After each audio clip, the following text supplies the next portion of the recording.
my shoes and out the door. 5, I'm alive. 6, 7, 8, feeling great. Hello and welcome back to Beyond Your Wildest Genes podcast. My name is Dr. Noah DeCoyer and I am your co-host. Today our guest is Dr. Alvin Danenberg. For those of you who enjoyed our first interview about a year or so ago, I mentioned that we would have him back once his new book was being released. And in just about a month or so, or maybe less, that's going to happen. Welcome back, Doc. How are you today? I am great. Thanks for having me. It's a pleasure. So the book's name is Crazy Good Living, Healthy Gums, Healthy Gut, Healthy Living, Feeding Your Body from Cradle to Grave. What do you think about that name, Alvin? Yeah, it's pretty inclusive. What do you think? I think so too. Let me do your bio and then we'll dive right in, okay? Sure. All right. So Dr. Danenberg is a periodontist. He received his dental degree from the Baltimore College of Dental Surgery in 1972 and his specialty certificate in periodontics from the University of Maryland School of Graduate Dentistry in 1974. He now practices in Bluffton, South Carolina. He divides his 43-year dental career into two periods, before and after the laser, coupled with the dynamics of ancestral nutrition. The laser-based LANAP protocol and the importance of ancestral nutrition, he believes, are revolutionizing his treatment of gum disease. LANAP is an acronym for Laser-Assisted New Attachment Procedure and requires no scalpel or sutures. In July 2014, he received a Certificate of Functional Medicine Practitioner designation, and in September 2014, as did I, he received his designation of Certified Primal Health Coach. In July 2015, Dr. Danenberg created the Integrative Periodontal Module for the College of Integrative Medicine's 300-hour certified program. This is, like I said, Alvin, you got a lot going on. In December 2016, he created a 5-part, 7-hour CE accredited course for dentists and dental hygienists titled Beat the Beast of Dental Disease. In April 2017, he was awarded the designation of ADAPT Trained Health Professional from the Kresser Institute, the only functional medicine and evolutionary health training company. His new book, Crazy Good Living, will be published by Electra Press on July 15, 2017. And his website is www.drdanenberg.com. That's wow. about it. Huh? That's a heck of a bio, buddy. It wraps me up.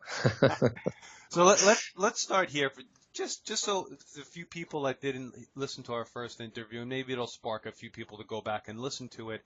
How about a little bit about yourself? How did you go from being a periodontist to this highly trained functional medicine ancestral health doc? You know, it's interesting. Everybody has a turning point before they can get motivated to do something. Some people just need to learn new information and that sparks their interest. Some people have to have an experience, like a life-threatening experience, which I had. Some people just have to get married and they want to spend the rest of the time with their spouse. Some older people like me have grandkids. They want to see their grandkids grow to be adults. But certain things spark different people in different ways to make a change or just to be motivated to do something.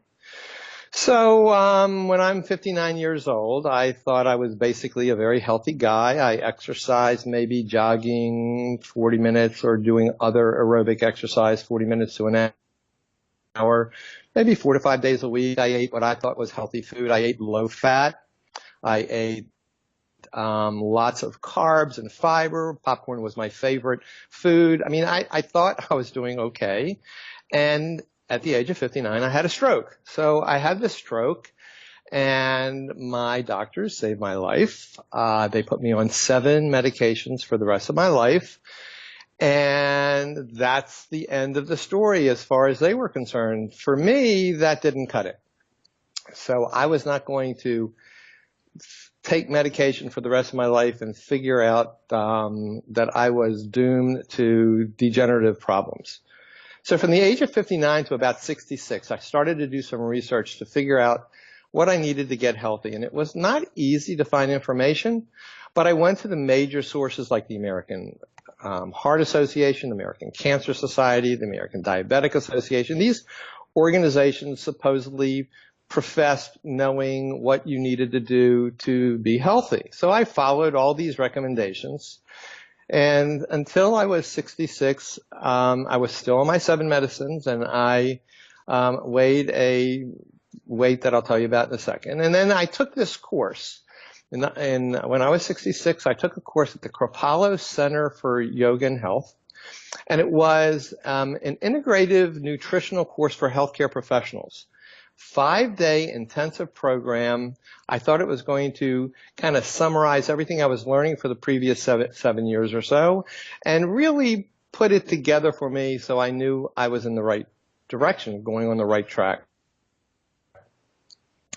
So the course was basically a course in primal nutrition, or at least it started out that way. And I didn't even know the term primal nutrition at that point. And the first instructor, who now is one of my best friends, blew me away. And the remaining 5 days, various instructors discussed their major topics of concern. And I realized that everything I was doing for the last 7 years, from all this research, from all these medical organizations, was totally wrong, at least wrong for me. So I decided at the end of 5 days I needed to make a change. I called my wife before I traveled back home, and I said, Sue, we're going to make some changes. By the time I got home, she and I bumped heads a little bit, but she said she'll give me 30 days and see what happens. So we cleaned out from our kitchen and pantry and freezer and refrigerator all the processed foods and packaged foods that we had. Almost all of our cupboards were bare. We had 7 bags of groceries that we took to the food bank. Then I started buying food from a local farm service. We had organic foods, fruits and vegetables. We had wild-caught meats, pastured meats and wild-caught fish and nuts and seeds. And I basically went from the standard American diet that I thought was healthy to basically a paleo Mediterranean type of lifestyle. And it changed my life. I lost from the age of 66 until now. I'm 70. I've lost a little more than 30 pounds. I'm on 2 of the 7 medications, and I only take them intermittently. I'm going to be phasing out of those shortly. And I am healthier today than I've ever been. And not only did I find things like this improved my health, but I figured it was going to help my patients. So I incorporated these concepts of nutrition and lifestyle with my patients, and with the research that I've done and the degrees that or certifications that I've gathered, I have learned that nutrition and lifestyle are not only critical for overall health, but the health of the gingival tissues, the mouth health, the dental health.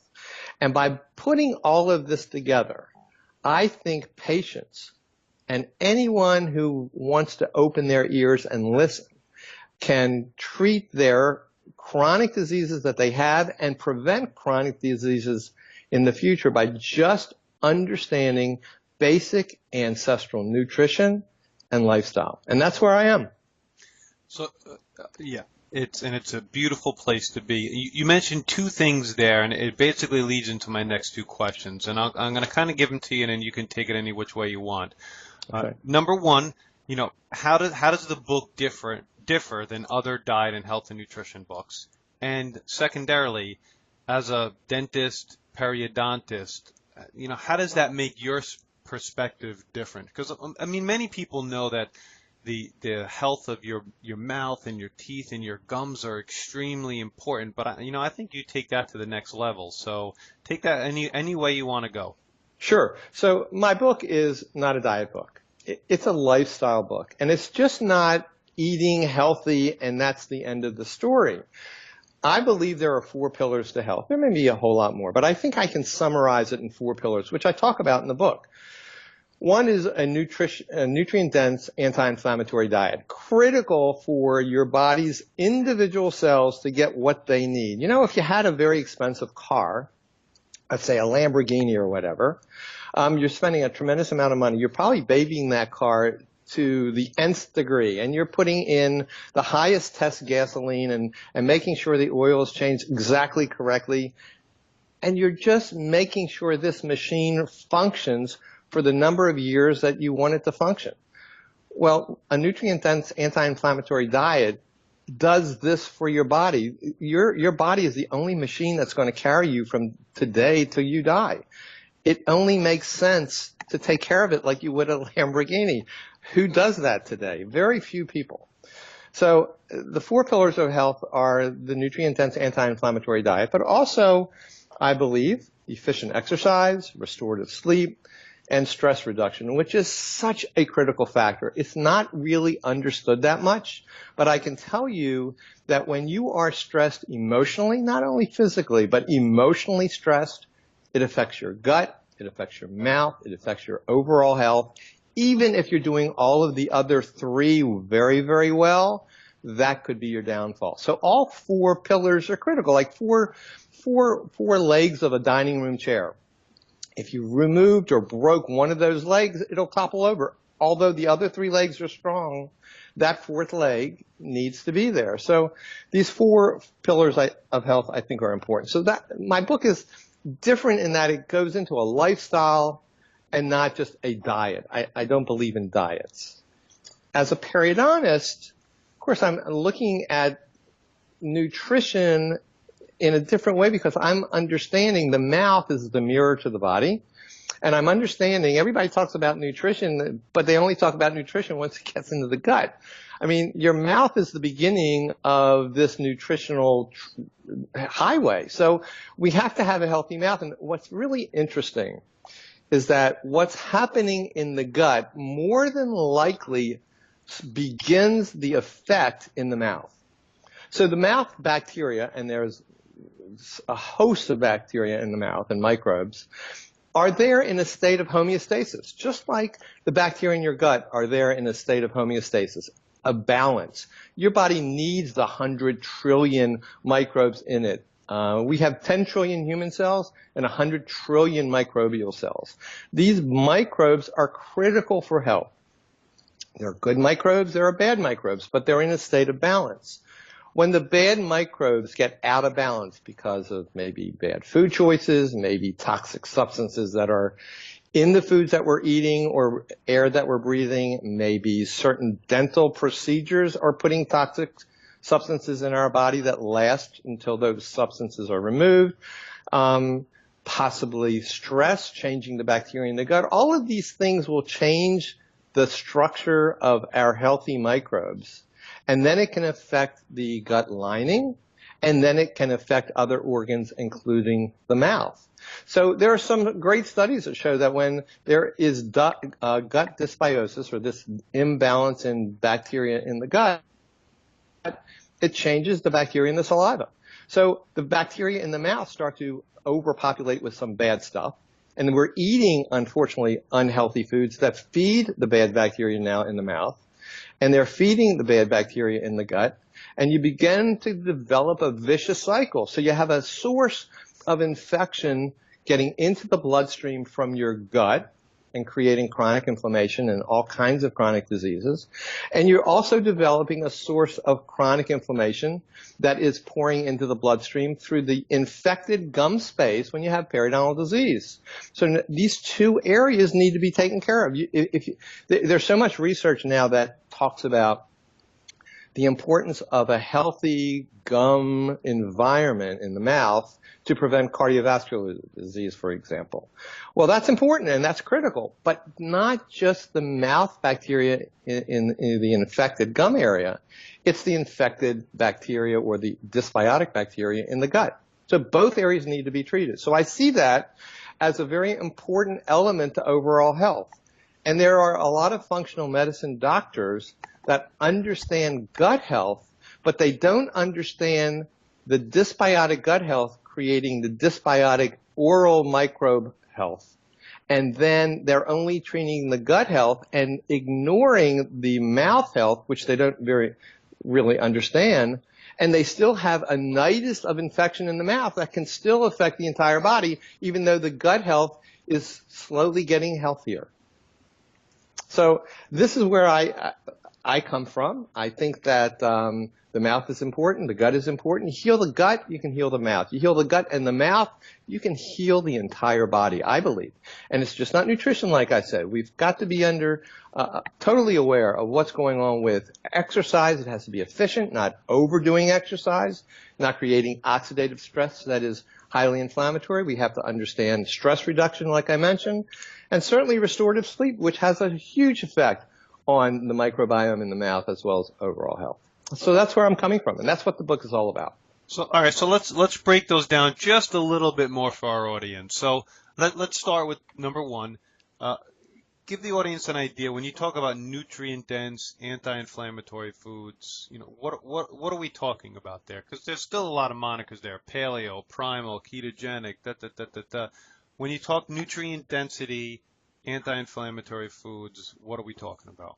Sure. So there are certain foods that are inflammatory, creates inflammation in the gut and inflammation in the circulatory system. Those foods are basically the foods that can't get digested well. These are the foods that have anti-nutrients that irritate the gut lining. These are nutrients that inherently are inflammatory, creating free radicals. And these would be, for example, the grains. Processed grains are a problem, but grains in general are a problem in the gut. Our enzymes have never evolved to the point where we can digest the complex proteins in grains to the extent that they are completely broken down to amino acids. There are sugars, free sugars. These are the sugars that are added to foods chemically or processed because foods that are concentrated and heavy amounts of sugar are added because of this concentrated sugar, or omega-6 fatty acids, which are the oils, these vegetable seed oils that are processed and are highly inflammatory. So these are the three food groups, per se, that can be very unhealthy to the body. Nutrient-dense foods are those foods that have a lot of nutrients per calorie of food. So you get a real big bang for your buck. And they are basically the foods that our ancestors have eaten throughout the world. It's not the same everywhere because different environments have different foods. But these are foods that do not have toxic substances that are added. These are not genetically modified foods. These are not processed foods that are heated and damaged and deconstructed from their natural structure. So these are the foods that are animal products, that are animals that are living in their natural environment, either pastured. If they're cattle, for example, they're eating grass and not grains. They're finished with grass and not grains. If it's fish, these are fish that are free swimming in the oceans and lakes. It's not farmed fish.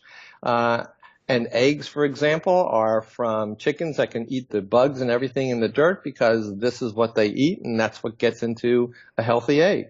So it's pastured animal products, wild-caught animal products. Basically, almost all fruits and vegetables. Certainly, fruits can be very highly concentrated in sugar, so you have to be careful about that. But for the most part, fruits and vegetables, and nuts and seeds. And some nuts and seeds have to be soaked for overnight to get rid of some of the anti-nutrients that are on the surface. But basically, these are the foods that are nutrient-dense and anti-inflammatory. Certainly, organ meats are extremely healthy. As a matter of fact, some primal societies eat the organ meats and throw away the actual muscle meat because they know that the organ meats are extremely nutrient dense, like kidneys and liver and heart and those types of things. Seafood, phenomenally healthy. This is the only place that you can get DHA and EPA in a natural sourcing. So these are the foods that I recommend as a nutrient-dense anti-inflammatory choice. Now, you can select the ones that you want. You just need to know that you need to eat a tremendous amount of non-starchy vegetables. Select the ones that you like the best, but make sure that they have all kinds of colors to them. You need to eat the healthy fats. You need to eat these pastured wild-caught animals, and you need to eat the maybe starchy tubers and fruits and vegetables, ideally berries and And this is part of your overall plate composition. If you looked at a plate, a little more than half of the plate should be non-starchy vegetables. A little less than a quarter should be healthy protein sources. And the other less than a quarter could be a combination of maybe a starchy tuber, some nuts and seeds, and some berries or whatever. So this is how I put together a nutrient-dense anti-inflammatory diet. Right. Now, in your book, there's lists of these foods. There's several recipes that you created to just help people grab a hold of this, right? Absolutely. As a matter of fact, it's been really fun. I never was much for being a cook in the kitchen, but after I started learning and experiencing a healthier lifestyle and a healthier diet, I started to get excited about certain foods that I could actually prepare in the house, because you can't find everything outside, although you can find quite a bit that's already prepared. But I'm looking at recipes and I'm saying, well, I can't use this recipe, I can't use that recipe because it's got things that I don't want to eat in it. So I'm creating recipes. So I've put together, I don't know, maybe 40, 45 pretty much original recipes. I've taken ideas of traditional recipes, but everything in my book is mine as far as being tweaked with natural, healthy products. Everything is organic. And these recipes I make for myself and my wife all the time. So I know that these work for me, for my taste. It's really fun and it's delicious. And most of the recipes, you can make a large quantity, freeze them, and then you can have food for the next several meals. Yeah, there's a lot of tricks to eating this way, which I try to talk to my patients about, and it's a lot of our different programs. I mean, just simple things like making a half a dozen sweet potatoes and then putting them in the freezer. Always having 4 to 6 ripe avocados around. I mean, these things are really easy and readily available. It just takes a tiny bit of thought and planning. Correct. Smoothies are a favorite of mine because I can make a smoothie, and my basic smoothie is maybe what I would consider some power greens like spinach and kale and Swiss chard. Even dandelions are terrific. And I put them in, I use a Vitamix blender, but any high-powered blender. I use a variety of different berries. I like blueberries especially. I like blackberries, strawberries. So I put them in the blender. I put a banana in it to make it a little sweeter, and an avocado to make it nice and creamy. And I fill it with some filtered water to the top and spin it down. So I make these smoothies, and I make enough that I can literally put it in the refrigerator and it'll last several days.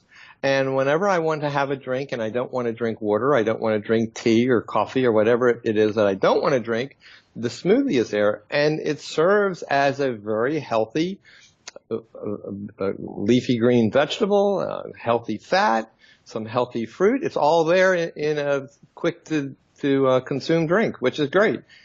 And like you said, you can put together a variety of things in bulk and then put them in the refrigerator, in the freezer, and it's always there for you. It's great. Totally agree. Now let's talk a little bit about, exercise or efficient exercise. I have learned that I'm not an athlete. I don't go to the gym. I have learned, especially from Mark Sisson, who's brilliant. I have learned that there are 4 basic exercises that take care of the majority of the body to be basically weight training. And that would be considered planks, pull-ups, squat, and push-ups. Those 4 exercises I can do maybe twice a week, letting my body rest between these periods of time, and I get my weight training in that regard. Then there is a process called high-intensity interval training that you exercise in a very anaerobic state for a very short period of time, and it has significant benefits primarily for the mitochondria of every cell in your body. And high-intensity interval training, the way I do it, is I exercise, and I'll explain how I do that, for 25 to 30 seconds at a very intense rate. Then I rest for about a minute and a half, and that's one cycle. And then I do that for maybe 4 to 6 cycles. I have maybe a 2-minute warm up and a 2-minute cool down. So in all, maybe it takes 15, 20 minutes to do this little period of high intensity interval training. And I do that about once a week. So I'm doing this weight training twice a week, high intensity interval training once a week, and then I do some aerobic exercise. I have a little thing called a trike, Trikke. It's a great little fun thing that I can ride outside. It's almost like 2 skateboards that are connected in the front, and you stand on it with a pole and handlebars, and you shake your hips, and it starts to move, and you can go about 10 miles an hour or so, and I just tootle around the neighborhood for maybe 40 minutes or so, maybe once or twice a week.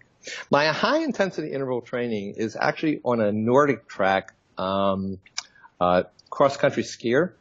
So if you've ever seen a cross-country skier, you're putting your feet in and you have these handlebars that you or cords that you use like ski poles, and you just ski back and forth in a stationary way. And I do that so hard for 25 to 30 seconds that I am almost out of breath, and that's why I take the next minute and a half to cool down, and that's one cycle. And those periods of exercise help me, I think, to be physically fit. Then I have to do what would be considered non-exercise movement. I stand almost all the time. I don't sit at a desk anymore. And when I'm seeing patients, I sit, but I'm only doing that once a week these days. But I stand most of the time. I walk quite a bit. I try to walk 2 or 3 miles every day outside, and then all the walking I do after that adds up to maybe 5 miles or so a day, which is about 10,000 steps, and I think that's a critical factor. So this is my efficient exercise. I do not go to the gym. I'm not saying don't go to the gym. I just don't do it. I don't use weights. I don't do CrossFit. Not that CrossFit is bad, but you can overdo CrossFit and not give yourself enough time for your body to repair before you go on to the next exercise. So this is how I do it. I think it is efficient based on Mark Sisson's research and all of his books and the training that I and you know have done with the Primal health coach training. The science is there, and it makes sense to me.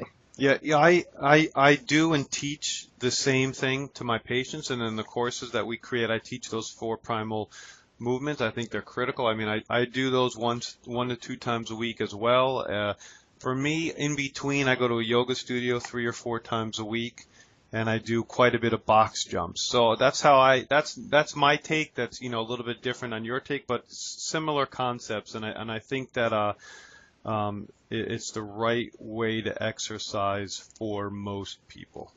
I agree. And I think that our bodies are designed to do those types of exercises or those types of movements, and are not designed to do intensive marathon running every day of the week. And some people do that. And a lot of people that do that, after decades go by, they start to develop significant hip problems, knee problems, and other joint problems because of the pounding pressures on these joints. I agree. I've been there before, and I don't think I'll be going back. How about a little bit on restorative sleep? On our podcast, we've interviewed 3 of the really most renowned sleep experts, and I think your take will be similar. But what are some of your concepts on restorative sleep? I think that sleep obviously is a critical factor. You have to be prepared to sleep before you can sleep well. You have to eat a healthy diet. It's not necessarily the diet that I'm recommending, but a healthy diet. I do think my diet is a very healthy diet. The way I eat is a healthy way of life. And you want to have foods that are going to satisfy and create enough stimulation to the rest of your body that you don't wake up in the middle of the night starved. So some people need to have some heavy starchy carbs before they go to bed to help them sleep. Some people don't need that or don't want that, and they stop their eating 2 hours or 3 hours before they go to sleep. But I think it's very critical that you have a dark room, a cool room, no lights that are available, especially the red lights. The blue lights. You need to try to get all of these lights out of your vision and your room, and that restorative sleep should begin somewhere between the hours of 9 to maybe 11 o'clock at night. You should be sleeping about 7 to 9 hours, depending on you, but 7 to 9 hours of good rested sleep. And that's restorative. And when you're sleeping, your body is repairing itself. And there are some great studies that show sleep deprivation creates a host of biological problems. So restorative sleep is critical. And I just summarize it in a very simple way, like I just explained it to you.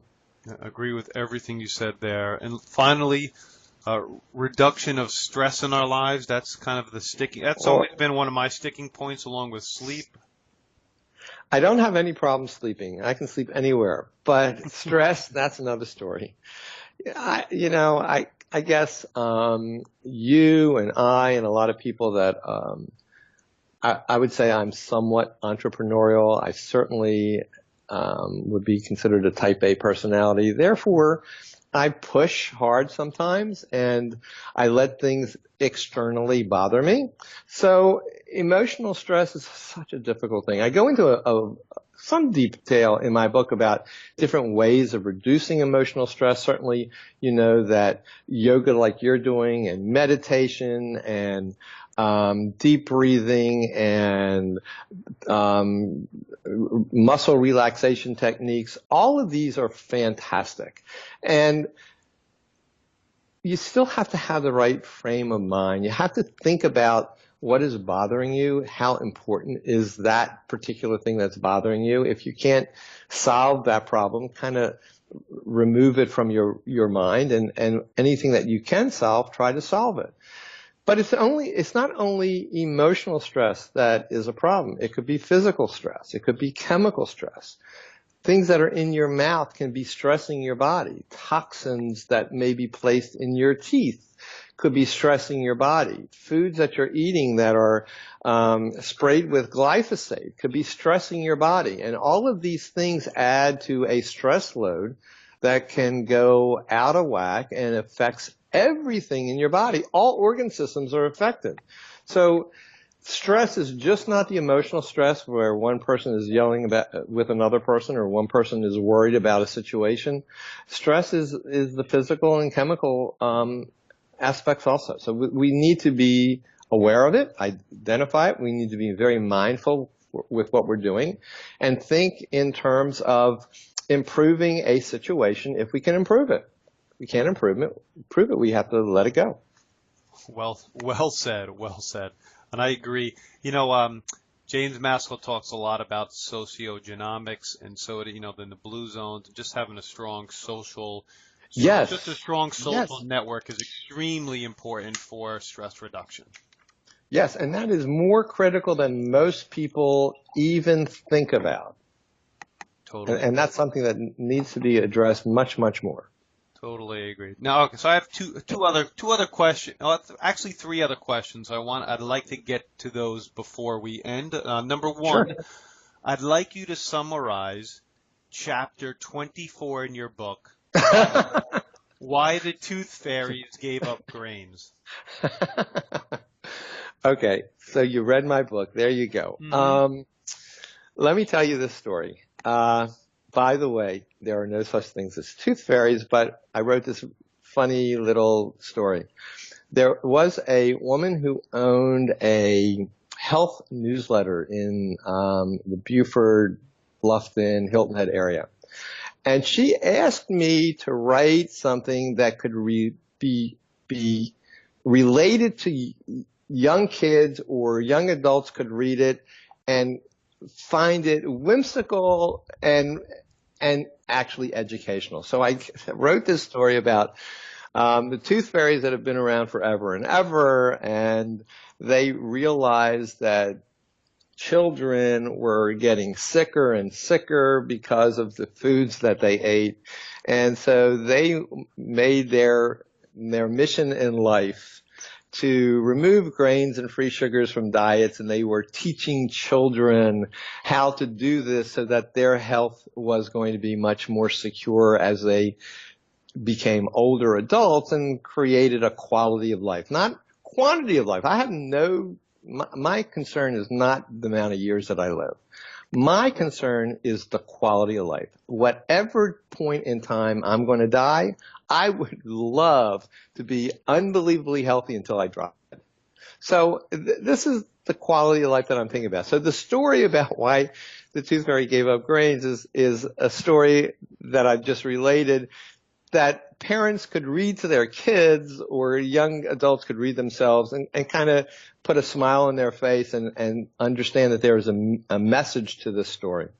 So that's what it was. And then in this lady's article, she had questions from parents of what they could do to make their children's diets healthier. So I went into a discussion of do this, do that, and the adult in the house is the one who has to set the standard, and you can't bring Mountain Dew, maybe I shouldn't say the name, but you can't bring sodas into the house and then expect the kids not to drink sugar water. I mean, you got to be prudent and proactive. You got to make the house clean and healthy so that the kids learn this is the way to eat. So if they screw up when they go out with their friends, it's not like they're doing it all the time. And if they understand what they need to do in the house, it'll get through to them eventually, and they'll make their own choices. Hopefully they'll be good choices. If they're not good choices, you can only do your best. But you have to start out by doing your best at home. So this is what the article was all about. Great. I thought it was a great addition. Thanks. I'd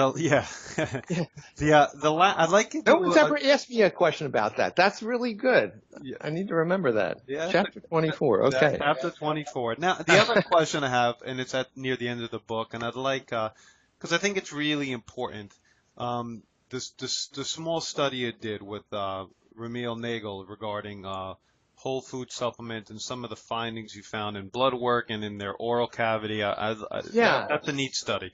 Yeah, so let me just tell you, this is not a controlled study, so I didn't have a control group. This is not a study that could be published because the qualifications to publish studies are very, very strict today. So I did it as a periodontist. I'm a licensed periodontist in the state of South Carolina. Obviously, I can treat my patients accordingly.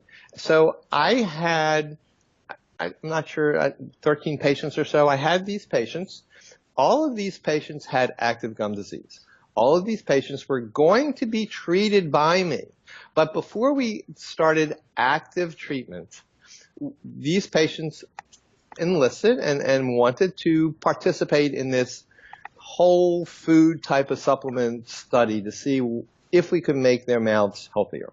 So all of these patients, I examined their mouths. I did the testing to see how infected their gums were. We did some blood tests to see if they had inflammation markers.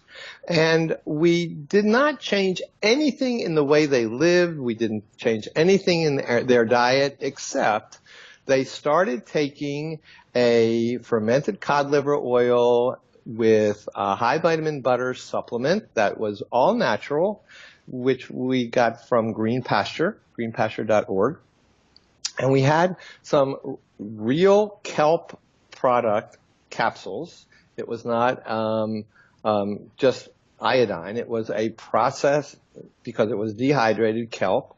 And they took this every day for 30 days. They took it actually for 6 days, and they stopped one day. They took it for another 6 days. They stopped one day. So at the end of 30 days, we remeasured all the gum pockets and signs of inflammation and their blood markers, their inflammation markers. It turned out that the blood inflammation markers didn't change because we really didn't stop active disease. We didn't treat the active disease, and that's a critical thing. We didn't treat any active gut problems. But we did see a significant decrease in the inflammation and bleeding and pocket depths around these infected gums. So it is just an awareness for me that healthy food makes a difference. But I've got to tell you, and I know the study is in the book, but I got to tell you that there was a recent study that was just published last year, so it's not in the book, And it was published by Dr. Johann Wolber, who is a periodontist in Germany and also a researcher. And he did this study that is brilliant. He took 15 people, and 5 of the people were part of the control group, and 10 were the experimental group. All 15 people had active gum disease, and they tested the markers, and they tested a bleeding and inflammation. They also tested the types of bacteria that were around the gum tissue. All of the 15 people had to, they could brush their teeth the normal way that they did. They could, but they could not use dental floss or little cleaning brushes between the teeth. The 5 people that were the control group, they had to eat the same junky diet that they were eating. These people were eating basically a standard American diet, and like I said, they all had gum disease. The 10 experimental group, again, they could brush their teeth normally, but they couldn't clean between the teeth. But they had to begin eating pretty much a paleo/Mediterranean diet. It was very strictly controlled. At the end of 4 weeks, the control group, this is the group that couldn't clean between the teeth, but they ate their junky food, had significantly more inflammation, bleeding on probing, and lots of plaque. The experimental group that ate the healthy diet, they cleaned their mouth with the toothbrush normally, but they could not clean between the teeth, just like the control group. Their mouths had significantly less bleeding on probing, less pocket depths, and lots of bacteria, but they were in a state of homeostasis. Now, this is a very important study because these people were not treated for gum disease. These people were treated for a nutrient-dense, anti-inflammatory diet. And true, the plaque levels grew in both groups, but the plaque level that grew in the healthy diet group were not causing gum disease. This is a significant factor and a significant study. And I think that the ramifications of this study go far beyond the mouth because it's related to the gut. It's related to chronic inflammation. It's related to degenerative diseases that manifest decades after all the insults are there. So my study that I reported on is just a drop in the bucket. But this is the stuff that's getting researched today that is just mind-boggling. We need to educate people early enough so they don't have to have these degenerative diseases that they start to feel like they need to repair from. It's much easier to prevent the disease than to treat it after it occurs. Totally agree. I can't agree more. Do you have time for one more question? Sure, absolutely. All right, so you're going to be my guinea pig. I was asked this on a recent podcast, and I'm going to start asking it at the end of my podcasts. Can you explain the day in the life of Dr. Al Danenberg when you wake up through bedtime?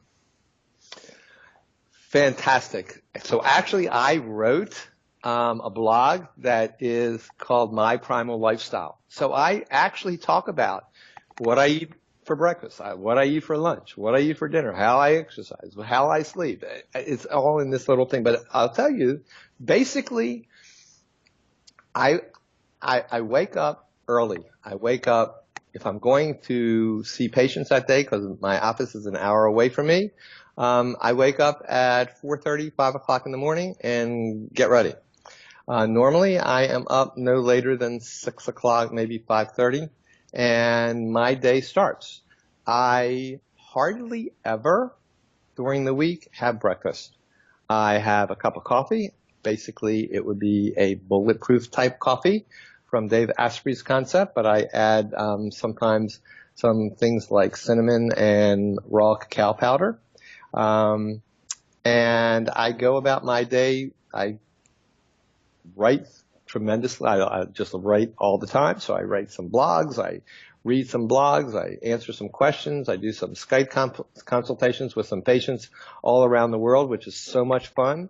And then maybe I'll get hungry come 1 o'clock or 2 o'clock, and then I will eat. And generally, I'm going to have one of my smoothies that I just mentioned, and or some eggs over a bunch of salad greens. Sometimes I have some salmon. I love liver, so I have liver 2 or 3 times a week, basically chicken liver or goose liver or duck liver.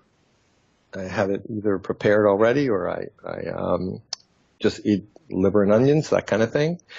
And then I will see if I am ready for some exercise. I might go outside and walk my 2 or 3 miles. I may do my high intensity interval training probably before I eat lunch.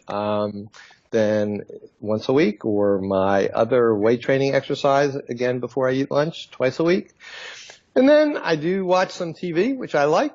I will certainly argue with my wife a couple times, and then we'll have dinner. And dinner, I generally do a lot of the cooking, so I prepared a lot of different foods, but I'll have salmon is one of my favorites. I love chicken wings. We make bone broth all the time. We always have bone broth either cooking or sitting in the refrigerator or freezer, but there's not a day that goes by that I don't have any bone broth. And I make my bone broth from chicken feet. We get pastured chicken feet here locally in South Carolina, in Charleston, and it's the best source to get really gelatinous bone broth. It's just awesome.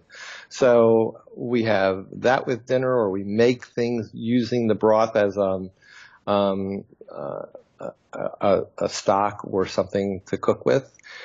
And then we'll do a few things, go out, we'll spend some time with some neighbors, we'll go out and do some things and shop, and all of a sudden it's 9 o'clock, and that's my bedtime. So I go to sleep about 9 and then wake up about 4, 5, maybe 5:30. That's my day. That sounds fantastic. You know, it's a good day. It's a great day. Well, I'll tell you what I do on the weekends, because the weekends are different from the weekdays, because I only work 1 day a week, usually on Friday. So during the weekends, my wife and I go out to our local farmers market. We do our shopping at the farmers market. There are a couple grocery stores that we always shop at. It's Whole Foods and Earth Fare in our local area are our favorites. There is a farm-to-table restaurant that we go to for lunch, generally on Sundays, which is awesome. We kind of wear ourselves out in the day and then come back and do the same thing that I did during the week on weekends. Beautiful. Thanks. Thank you so much for that. I think that was a great success. I will continue to ask that question. Thank you for being a guinea pig. It's a good question. Yeah, it's a great question. I thought so too. Now, how can our audience get in touch with you, Dr. Danenberg?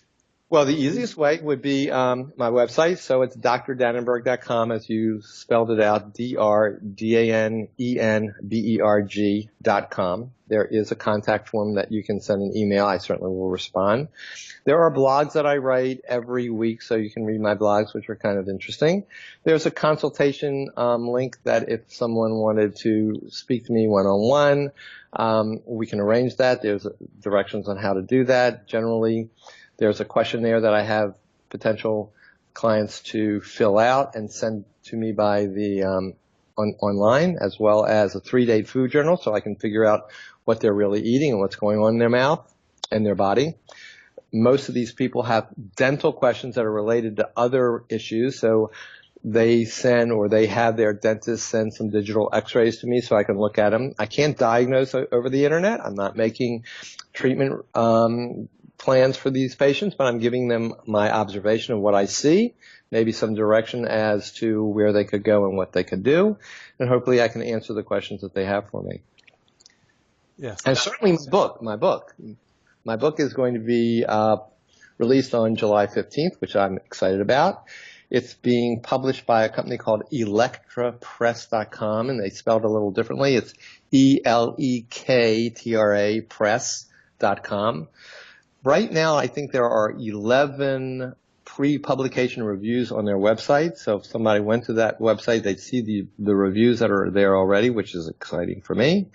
And hopefully, I guess by the middle of June, it'll be available for pre-order on Amazon, and thereafter all the time on Amazon. Perfect. Thank you so much for your time. Looking forward to having your book released. I've gotten to read it. I enjoy it thoroughly. Highly recommend it. And thanks for the continued awesome work, Doc. Thanks, Noah. You're kind. I appreciate it. And you are doing a phenomenal job. Just a plug for you. I listen to lots of podcasts, and I've been interviewed by many people. You're a great interviewer, but your podcasts are awesome. You have selected so many great people. I didn't even know there were that many great people, but you have selected them. I mean, it's fantastic. So you are doing an awesome job, you and your people. Thanks. When we look and, we're releasing one podcast a week, and it's, you'd be surprised how many brilliant people are out there that their message needs to get out. Yeah, and it is surprising. But the nice thing that is today is that there's so many like that milieu of people today. But 10 years ago, you couldn't find 10. Yeah. So the demand is there, the education is there, and the word is getting out, which is exciting. Agree. Thanks again. My name is Dr. Noah Decor, your co-host, and you are listening to the Beyond Your Wildest Genes podcast. If you'd like what you've heard today, please share this with your friends and family and encourage them to subscribe on iTunes. You can sign up for our credible weekly email at www.beyondyourwildestgenes.com. Thank you, and as my oldest son Hayden says, be awesome and never unawesome. Love it. I love it.